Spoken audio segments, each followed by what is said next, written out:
சுத்தமான பசும்பால் ஊற்றிக்கலாம்.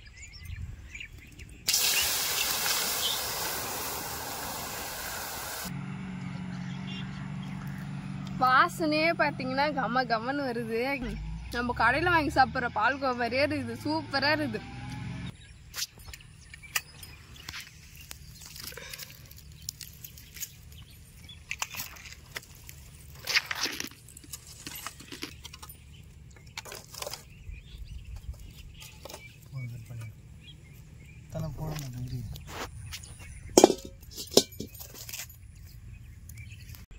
சுத்தமான பசும்பால் ஊற்றிக்கலாம்.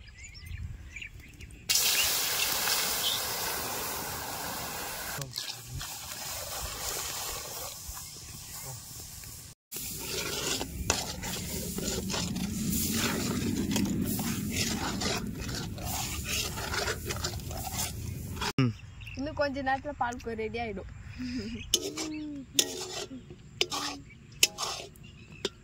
தேவையான அளவு சர்க்கரை போட்டுக்கலாம். அவ்வளோதான், பால்கோவா ரெடி ஆயிடுச்சு.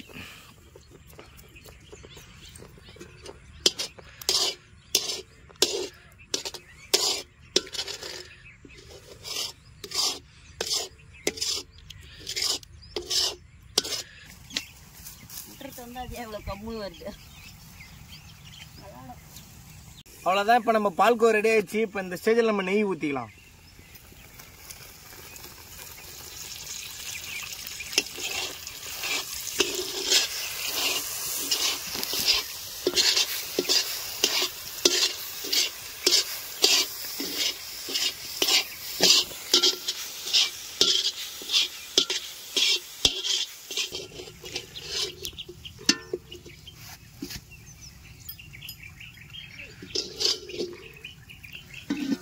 ஒன்றரை லிட்டர் பால் ஊத்துனா இவ்வளவுதான் வருதா?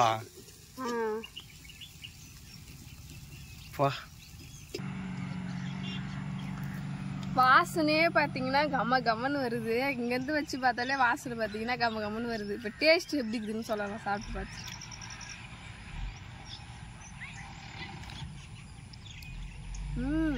நம்ம கடையில் வாங்கி சாப்பிட்ற பால்கோவா மாதிரியே இருக்குது. சூப்பராக இருக்குது.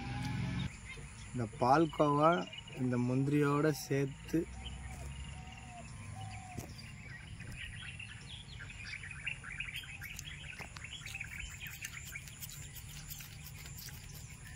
உண்மையாவே பேக்கரியில் வாங்குவோம்ல அதே மாதிரி இருக்கு. பால்கோவா சூப்பராக வேற லெவல் டேஸ்டா இருக்கு. நான் உண்மையாவே எதிர்பார்க்கவே இல்லை இந்த அளவுக்கு ஒரு நேம். சூப்பராக வேற லெவல் டேஸ்டா ரொம்ப சூப்பராக இருக்கு.